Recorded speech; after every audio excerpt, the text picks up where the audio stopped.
con la clase del día de hoy. Vamos a dar por terminado hoy el contenido del primer parcial y al terminar los últimos dos principios que es lo que nos quedaban, les dejaré ya el último laboratorio para entrega. Tal vez si copian las preguntas y tal vez, Maite, si me estás escuchando por ahí, hacemos algún link y todo para que lo puedan subir. Ya con eso estaríamos con el punteo, pues para tener ahí un poco de zona de actividades dentro del primer parcial y el resto va a ser evaluado sobre el contenido del mismo, ¿verdad? Así que vamos a darle hoy una vez la terminación porque estaba viendo, pues, por el programa que son casi 6 unidades para ir diluyendo y no cargarlos en un solo rubro, el primero, segundo o el final, todo el contenido del curso. Entonces, por ende, vamos a ir de esa manera para poder avanzar y también pues cumplir con el programa y también pues a apoyarlos ahí. Entonces vamos a dar por terminado eso y además que si no estoy mal, tengo entendido que el día miércoles creo que son unas elecciones, parece que se suspenderían las clases, entonces sí que por ello mejor ya no me arriesgo a dejarles un tema pendiente, sino mejor ahí concluimos y ya podríamos pasar al examen del primer parcial, perdón. Entiendo que empiezan en la otra semana, ¿verdad? Sí, Lick, el 26, si no sé. 26, ¿no? Ah, qué feo. 23, 23, licenciado. Lunes. El lunes 23, ¿verdad? Sí, pues el lunes 23. No han sacado el calendario, no lo han publicado, ¿verdad?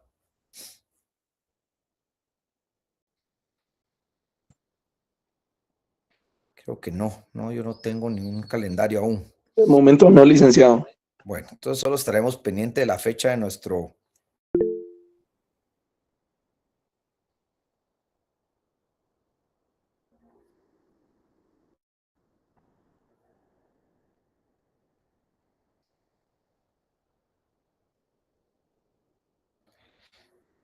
Sí, bueno.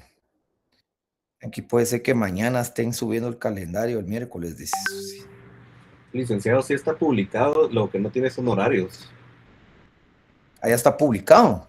Sí, nos toca lógica jurídica el 27. Ok, el 27. Sí. Viernes.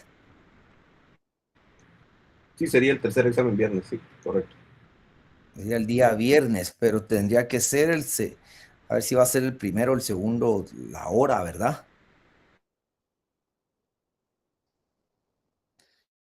A ver si no es la segunda hora que por ser el viernes. Como miércoles recibimos en la segunda hora.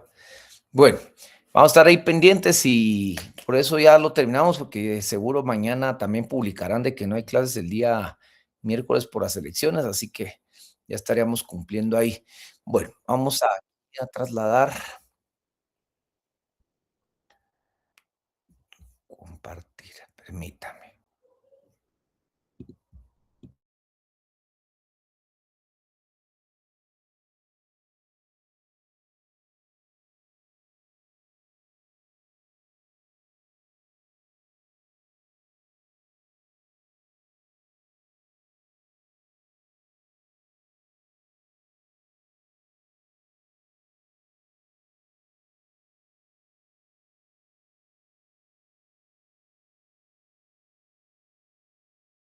Sí miran la presentación ahí, ¿verdad? Bueno, perfecto. Entonces, las últimas clases anteriores comenzamos terminando ya esta tercera unidad con el tema de los principios. De hecho, en la lectura que ustedes van a tener, el que tendrán, ¿cómo se llama? Que hemos venido en esta unidad leyendo, van a ver ustedes de y cuando respondan las interrogantes del laboratorio, de que el autor los conoce como leyes o leyes sobre la cuestión de la lógica. Entonces vamos a ver aquí, pues aquí los colocamos como principios y vamos a ver ese análisis después en el libro. Sin embargo, pues hemos visto dos tipos de análisis, tal vez aquí.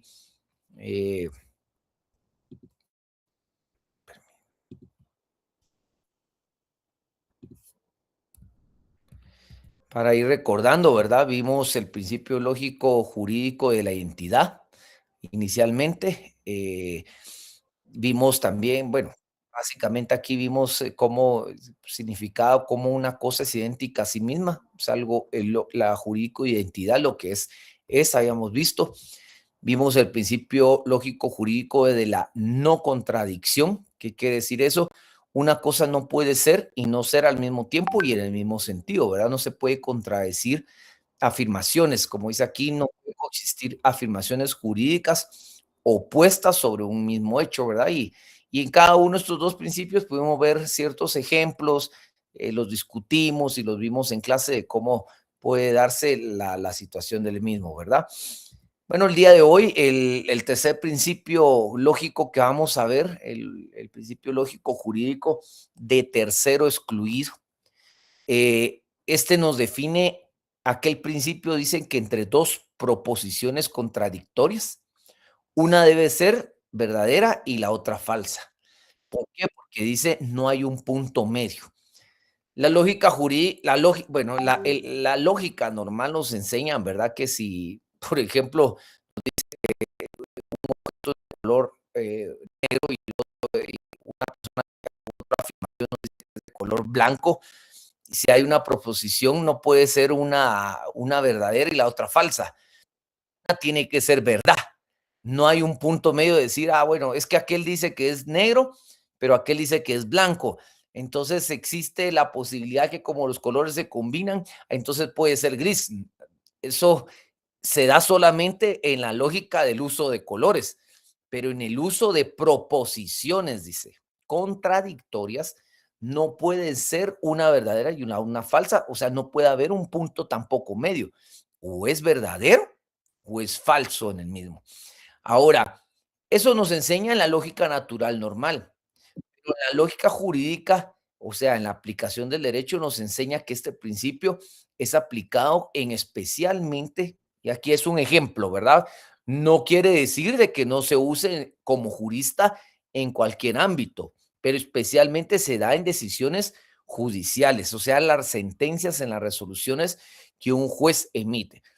¿Qué quiere decir eso? Cero existe responsabilidad o no existe.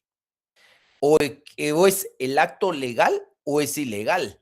Usted no puede venir a decir lo que más o menos ya hablábamos en un ejemplo, una sentencia cuando decíamos, el juez no puede venir a valorar los hechos que desarrolló el Ministerio Público por una persona. Perdonen a veces que les diga más temas penales que creo que como no han iniciado procesal civil, puede ser que me comprendan mejor los ámbitos penales, pero una persona no puede decir, mire, es homicidio. A ver, pregunta aquí el mío, porque ya vieron los delitos ustedes. ¿Cuál es la diferencia entre un homicidio doloso y un homicidio culposo? Según los tipos que reúne el elemento. A ver, alguien. Agravación de pena. A veces, si me lo pueden, alguien me lo quiere explicar mejor, que yo le agradecería. El dolo es con intención y el otro es sin intención. Uy, muy corto. ¿Alguien más certero? Uno fue por descuidado, Lick, y el otro porque tenía la intención de hacerle daño. Uy, esa es como una expresión muy natural. A ver, ya vieron Penal 1, ¿no? Flor Rodríguez se lo sabe perfectamente. Porque ella, Con pues, gusto, compañero. ¿por qué le está diciendo usted? Es que no me acuerdo, ella sabe usar Porque él no palabras. sabe, por eso, Lick. Bueno, El usted sí homicidio- sabe, Flor, entonces, a ver, cuéntenos. El homicidio doloso es el que tiene una planificación, se hace con saña. Y el homicidio culposo es por negligencia, impericia o imprudencia. Exacto, tiene 3 elementos diferentes. Entonces, imaginen ustedes que el juez no puede venir a utilizar los criterios, ¿verdad? O valorar la prueba. Ya ustedes van a ver en derecho procesal penal cómo aplican la prueba, los principios, la teoría, la aplicación de la prueba, etcétera. Y lo que las escuelas también a través de la historia le han enseñado, ¿verdad? Pero el juez no puede venir a decir, bueno, miren, el homicidio culposo cometido por Juan Pérez, pues viene y reúne la imprudencia en la forma de X, en la impericia y que hubo una negligencia por parte de. Él no puede venir a explicar en los hechos de su sentencia y después valorar cuáles son los medios de prueba que se presentan. Sí, hubo una negligencia porque en cierta hora él no tenía que estar ahí y casualmente estuvo y el problema que hubo lo impulsó. Ok. Y al final en la resolución va a decir, se declara por homicidio doloso. Está hablando que está cumpliéndose los elementos de un homicidio culposo y no puede venir a declarar una persona por un homicidio doloso. No estoy hablando solo del homicidio, estoy hablando de los elementos de cada uno de los 2 tipos de homicidio. Es lo que decimos aquí, no pueden haber 2 proposiciones contradictorias o decir fíjese que hubo una imprudencia, pero su impericia o su negligencia no mucho es comprobado porque yo siento como que él sí tenía la intención. Entonces, puede ser de que subámosle un poquito la pena y pongámosle una media entre el culposo y el doloso. Eso no existe. Eso es lo que dice aquí, que no hay un punto medio. Se aplica, dicen, por eso vemos aquí, o existe responsabilidad de tal cosa o no existe. O es el acto legal o es ilegal, ¿verdad? No podemos hablar de un contrato que, bueno, en el contrato de un negocio jurídico, una compraventa o bien inmueble, ¿verdad?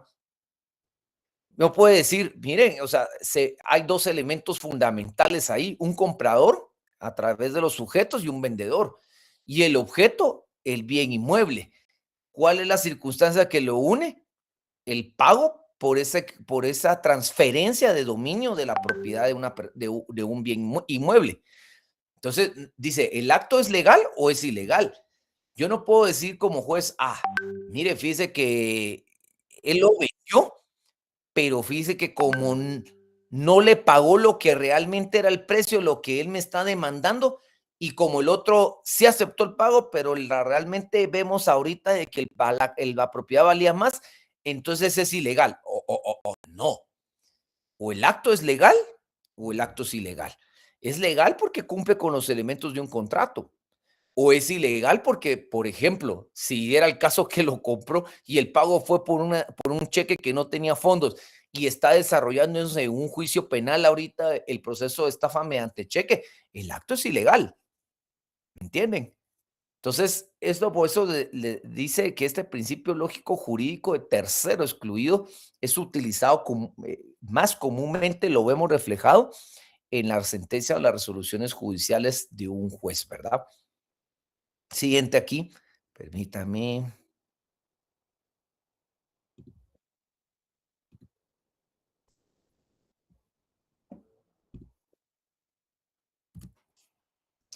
Bueno, ¿qué importancia jurídica tiene este principio? 13 importancias jurídicas que nos permiten tener claro nuestro objetivo al aplicar como principio el tercero excluido. Tomar decisiones definitivas, ¿verdad?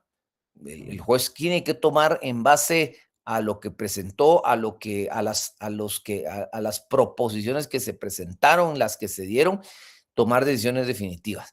No puede quedar ambiguo lo que hablamos. Aquí no puede ser la mitad. Aquí no puede ser café con leche. Aquí no puede ser de color gris. O es café o es leche lo que va a tomar. O es negro o es blanco lo que vio. O es homicidio culposo o doloso. O ese contrato es válido o inválido. Ahí no puede existir ambigüedades. Y al tener decisiones definitivas y no existir ambigüedades sobre una respuesta jurídica, lo que nos ayuda es que se provee una certeza jurídica. Y esto es bien importante que ustedes vean la palabrita, esto es certeza jurídica, ¿verdad? porque usualmente y comúnmente creo que la población en general, la sociedad en general, está detrás de esto, de la certeza jurídica. Por eso era bien importante es que cuando nos empezamos a hablar los primeros días de clase, era decir, pero ¿por qué estamos en este curso de lógica? ¿Por qué hay un curso de filosofía jurídica del derecho? ¿Por qué hay un curso de la historia del derecho? Estos cursos a veces dicen, es que qué aburrido. No, es un curso que nos define. Es un curso que también nos ayuda a crearnos y a definirnos como futuros juristas que ustedes van a hacer aquí.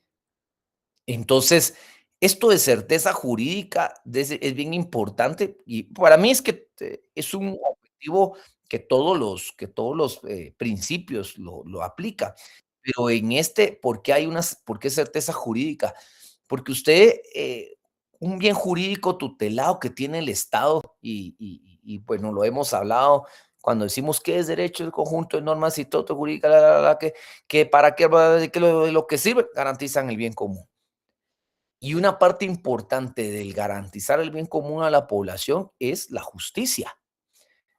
Y la justicia, cuando es una justicia, valga la redundancia, justa, objetiva, en donde se le da a cada quien lo que le corresponde y que realmente es equitativa, lo que esperamos de todos de la justicia en la sociedad. Cuando hay una justicia así, inmediatamente, cuando es una verdadera justicia, provee al Estado certeza jurídica. Y eso de la certeza jurídica es dimensionalmente fuerte. No solo provee la certeza jurídica en las dos personas que someten un proceso ante un juzgado, sino también el Estado mismo.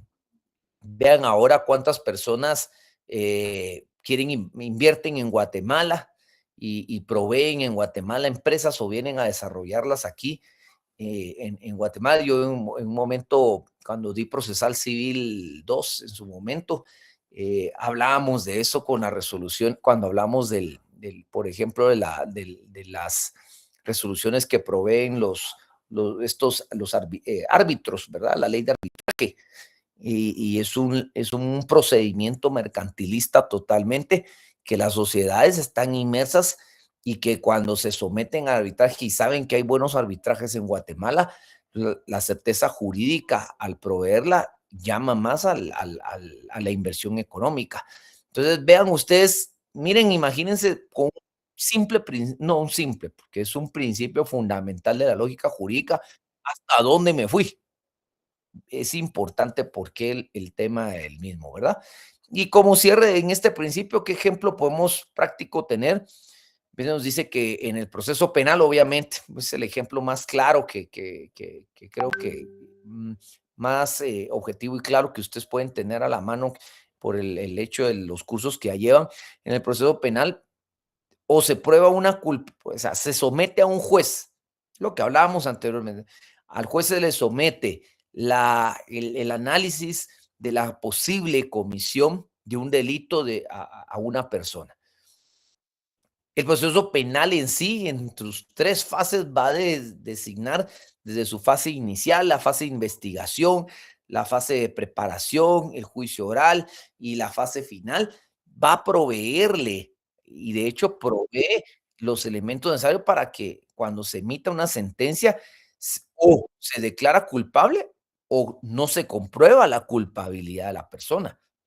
Y esto es bien importante, y vuelvo al tema de la certeza jurídica, porque muchos, como sociedad, a veces la gente tiende a atacar a los jueces. Sí, pero lo llevaron y lo dejaron libre, o lo encarcelaron y salió libre a los 5 años, pero no sabemos claramente cuál fue el problema de todo el tema. Puede ser de que tenía 3 delitos y solo lograron comprobarle uno solo, y que ese uno solo, la pena máxima era 5 años, y el juez lo declaró culpable sobre ese único que tenían pruebas y la máxima pena.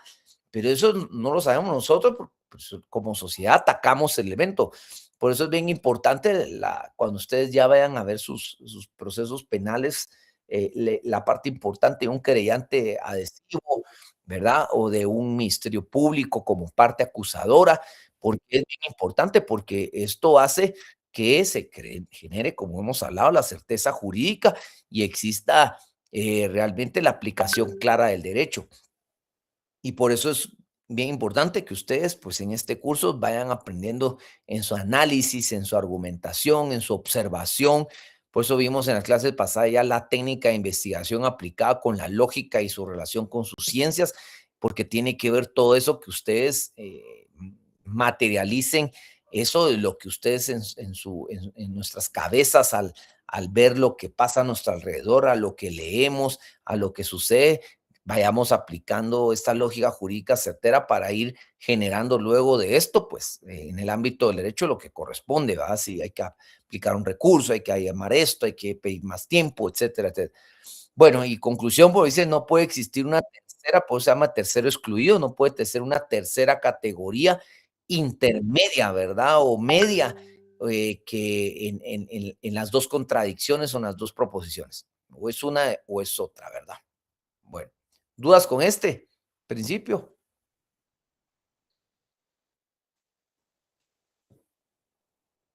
No, No, licenciado.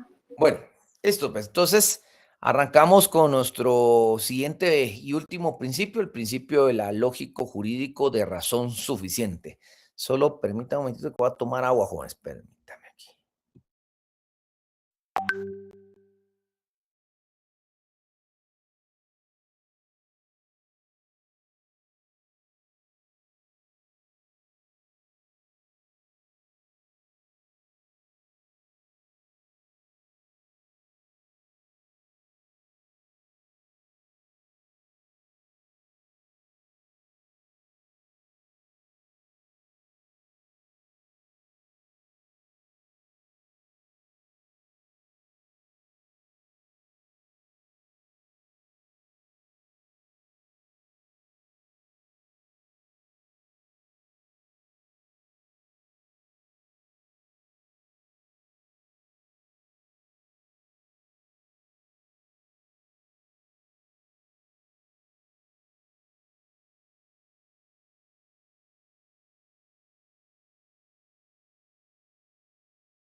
Bueno, perdone, preferí servirme una taza de café, aprovechando estas clases virtuales, mucho más fácil tener su café uno aquí a la mano.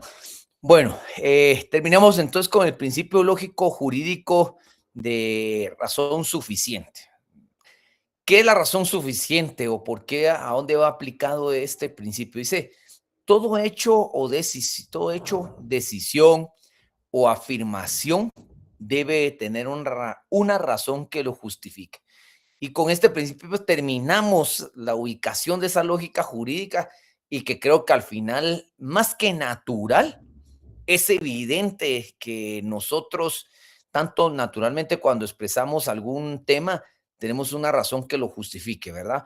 Yo no puedo decir, mira, ay, qué lindo atardecer, si realmente el sol no llega a la hora del atardecer, siendo las 5:15, 5:30 o 6:15, dependiendo la hora, ¿verdad? En donde nos indiquen un atardecer. Ahora se va a justificar naturalmente porque obviamente usted dice, sí, es hora del atardecer, pero ¿por qué? Porque naturalmente, si nos vamos a lo natural, entendemos cómo se mueve el planeta Tierra, hacia qué dirección, hacia qué eje, y que obviamente sabemos que el sol nace en el oriente y se coloca en el poniente, ¿verdad? Entonces sabemos dónde está el oriente, dónde está el poniente, y nos dirigimos la vista hacia donde el sol debe de caer, ¿verdad? Como decimos comúnmente. Y obviamente sabemos de que es atardecer porque está terminando el día, sabemos porque el sol se pone durante las horas de la mañana, o podemos saberlo porque evidentemente hay ahora aplicaciones, ¿verdad? En nuestro celular, nos dice o sale en una noticia de Lisibumen, bueno, el sol hoy se pondrá en la tarde a las 5:45 de la tarde, ¿verdad? Entonces, usted, dependiendo de aplicación o lo que use, perdóneme, usted voy aquí que hay un montón de gente que no ha ingresado, no sé por qué ingresaron el tarde, y los dejo ingresar todos temprano. Perdón, ya. Bueno, entonces, esa afirmación, usualmente esa naturaleza que nosotros entendemos tiene una razón que lo justifique, ¿verdad? O sea, es normal, es normal que usted venga y haga, le haga agua pura y le eche un shot de limón y haga limonada.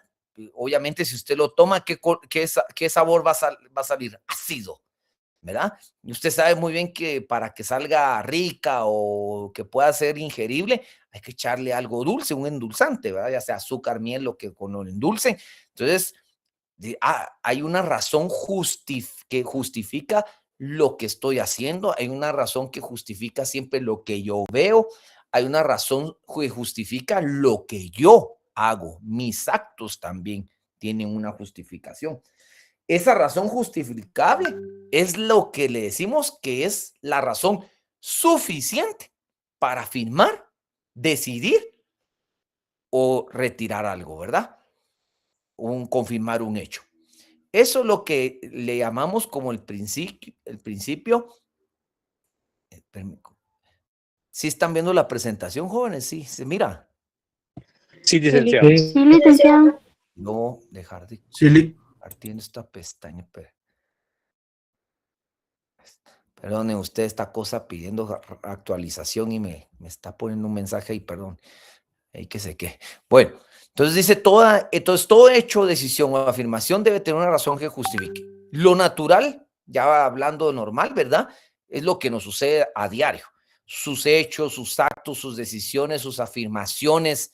Usted no llega y dice, mira, quiero un suéter y ponérmelo porque tengo frío. ¿Cuál es la razón que lo justifique? Es que hay frío. La temperatura ha bajado a tantos grados, ¿verdad? Usted no puede decidir, usted no está afirmando, mira, hay frío. Ok, hay frío, ¿por qué? Porque está baja la temperatura. Un acto que usted está pidiendo de ponerse una chaqueta o de decir, afirmar que hay frío, hay una razón que lo justifique. Decisión, ¿me pongo la chaqueta o no? ¿Verdad? Esa es la razón suficiente que nuestra lógica normal no lo da. En el derecho, como juristas, también lo lógico jurídico debe tener una razón suficiente. No puede afirmarse algo sin fundamento. He ahí porque usted encuentra, vayamos a algo ya más aplicado al derecho, dice aquí. Dice, esto es los principios más importantes en la práctica jurídica. ¿Por qué? Vamos a un tema eminentemente al escrito. Ustedes han tenido a la mano personas que ustedes han podido ver memoriales de cómo se inicia una demanda.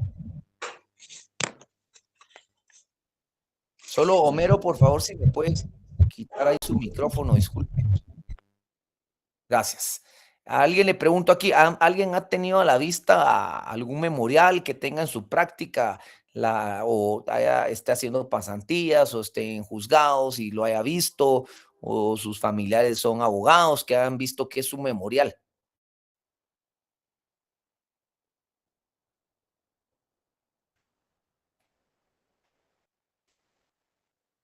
No, licenciado, de mi parte no.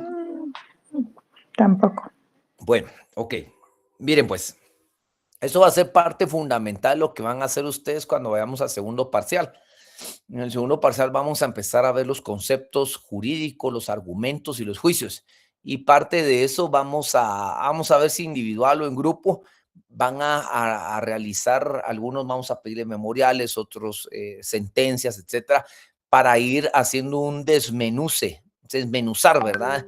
Es como cuando usted agarra una hoja de ¿cómo se llama esta? De milpa o de hoja de tusa, como le dicen, donde hacen los chuchitos, va, mucha, qué ricos, ¿verdad? Y uno cuando hace chuchitos desmenuza la hoja para poder ponerlo y armarle el chuchito y amarrarlo, ¿verdad? Y otros desmenuzan la hoja para hacer el nudo, ¿verdad? Entonces, la idea de esto es de que vamos a agarrar memoriales, sentencias y todo y desmenuzarlos en todos sus argumentos, lo que habla, lo que dice, para poner en práctica lo que ya llevamos. Pero yo ahorita les adelanto un poquito. Usualmente la estructura de un memorial es un documento escrito que utiliza un abogado en su litis para poder hacer un pronunciamiento ante un órgano jurisdiccional.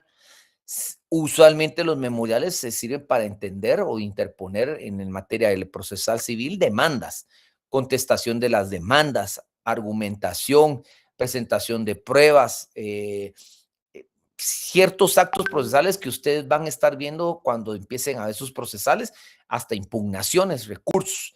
Los memoriales, igual en los derechos administrativos, van a servir como a manera de un derecho de petición de solicitar algo, ¿verdad? Aunque el derecho administrativo es provisto de formalidades con el fin de que el acceso al servicio público sea para todos y no solamente para los que sepan redactar, que somos la mayoría de nosotros los abogados, ¿verdad?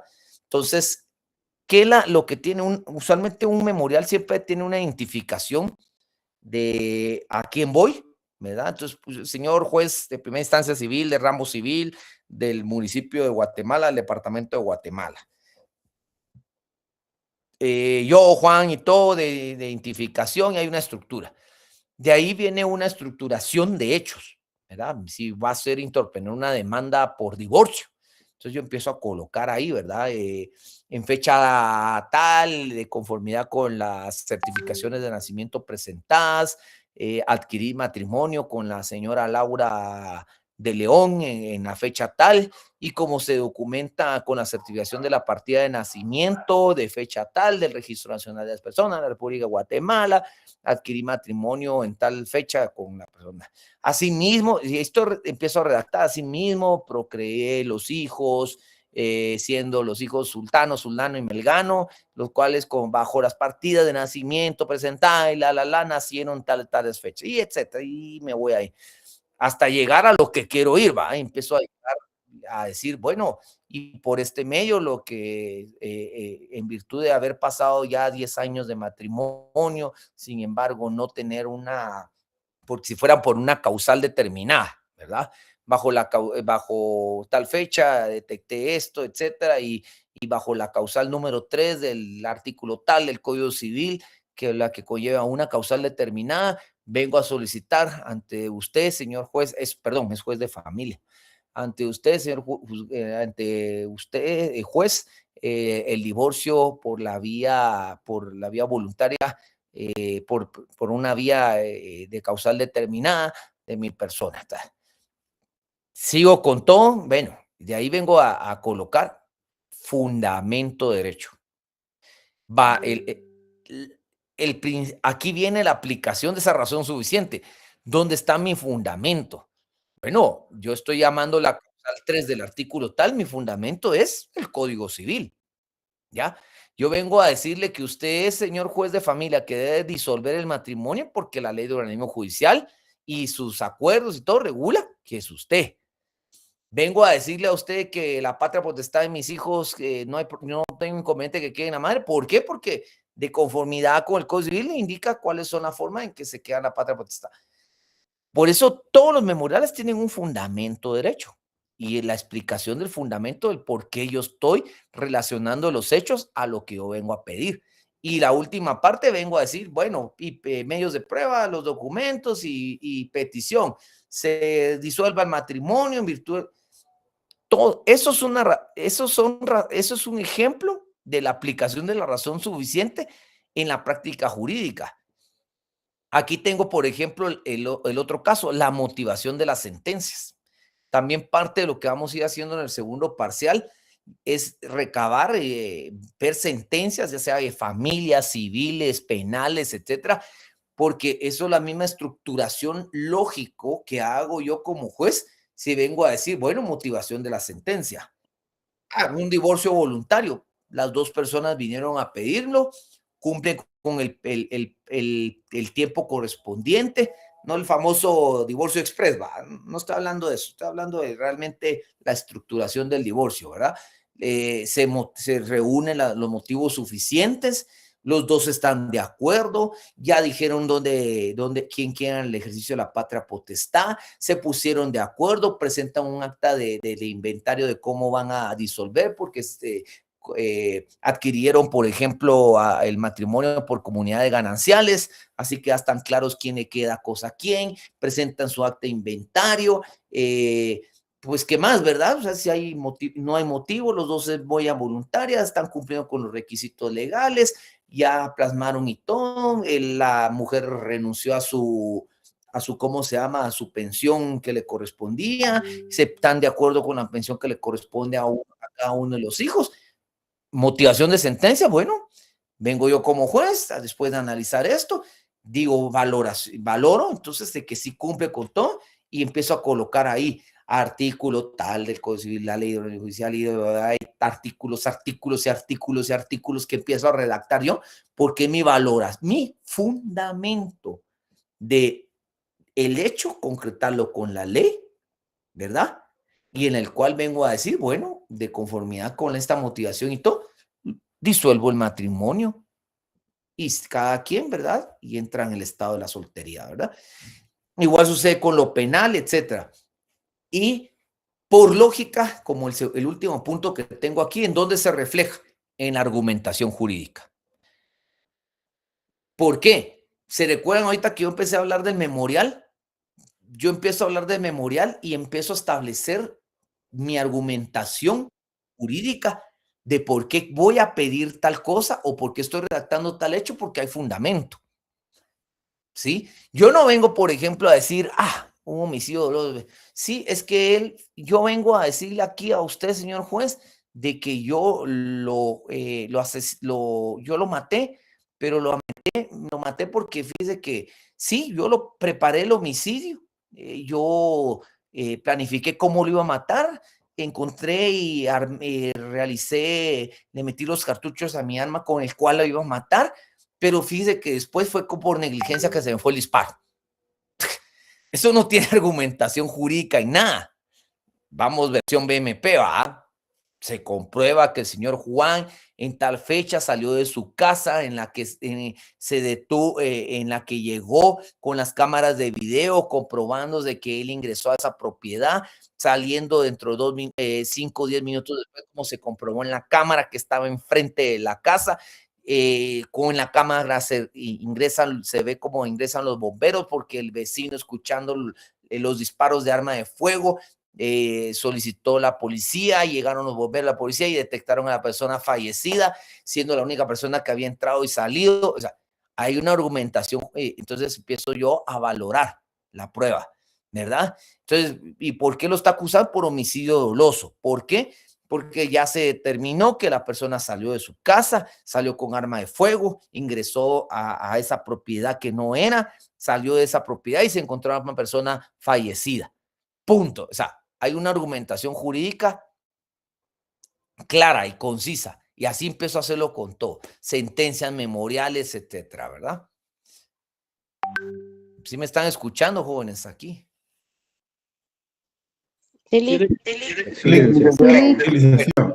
¿Cuál es la importancia entonces de esta razón suficiente? Porque evidentemente va a exigir que esa decisión judicial tenga justificación, que la solicitud que yo haga como abogado defensor, abogado patrocinador de don Víctor Aguilar, para solicitar un divorcio por causa determinada, justifico cuál es la causa y cómo la compruebo. Que yo como jurista, parte de ser un juez, voy a decir, él es por homicidio doloso porque cumple con esto, ¿verdad? Todo esto nos ayuda a que hay una decisión judicial tenga justificación, a que la norma, dice, tenga una razón de ser. ¿Por qué creen que ponemos los memoriales, toda esa grande lista de artículos? ¿Por qué en las sentencias van a ver ustedes la cita de las normas por las cuales justifiqué mi decisión y van a encontrar todos los artículos? ¿Por qué? Porque eso hace que la norma que se cree en la sociedad tenga una razón de ser. Si no, ¿para qué la tenemos? Si no, ¿para qué existiera? No solamente es porque regula la conducta, es que regula la conducta porque prevé, pero al momento de yo fundamentarme en la ley, le doy la razón de ser a la norma, ¿verdad? Por ejemplo, también que toda acusación tenga prueba. Yo no puedo venir a decir, mire, es que esa persona vino y dijo esto de mí en tal fecha y todo, en tal, en su cuenta de ex. Bueno, ¿cómo voy a comprobar una calumnia yo? ¿Verdad? Ahí está la prueba, las redes sociales, está escrito, aparece, la vieron, ¿verdad? Toda acusación tenga una prueba. Y el ejemplo práctico, pues, perdónenme que aquí todos los ejemplos, la mayoría, o sea, los jueces, no es que tengan nada contra los jueces, porque yo también ya en su momento estuve en un órgano jurisdiccional, pero un juez no puede condenar a una persona diciendo, porque así lo considero. Porque usualmente ustedes van a ver la resolución, dice considerando, no dice considero. ¿Por qué dice considerando? Considerando a la norma. Considerando que el artículo 17 de la ley tal estipula e indica que lo que la persona haga es culpable de ta. Por eso dice considerando que el artículo, considerando que dice, por eso hasta las leyes mismas, su forma, su espíritu tienen considerandos, porque es el espíritu de la norma. Incluso las leyes tienen esta aplicación de esa lógica, su razón de pensamiento. ¿Y dónde lo ven el espíritu? En sus considerandos. ¿Han visto que ustedes que una norma, qué es lo primero que tiene? ¿Cómo empieza una norma? Considerando que la sociedad guatemalteca, pues, nuestros distinguidos padres de la patria lo que ponen, ¿verdad? Considerando que se establece que en Guatemala, considerando, y los últimos dos considerandos van importante, considerando que existe una norma, por ejemplo, que el Código Penal establece, es necesario que estos delitos incluyan y se amplíen en una ley de carácter primario y general. Y de último, van colocando la base de todo, la norma de toda nuestra justificación social, nuestra constitución política, ese eje central de la democracia, ¿verdad?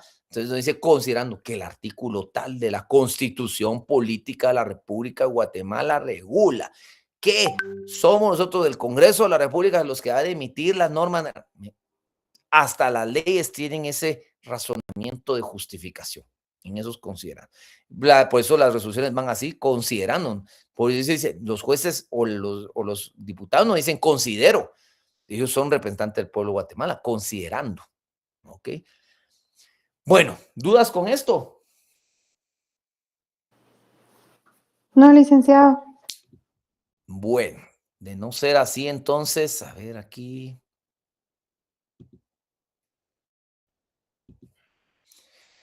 Bueno, vamos a pasar a dejarlos estos últimos 25 minutos que quedan, 25 minutos de clase para que evalúen esto. Bueno, todos tienen el material ya de la lectura.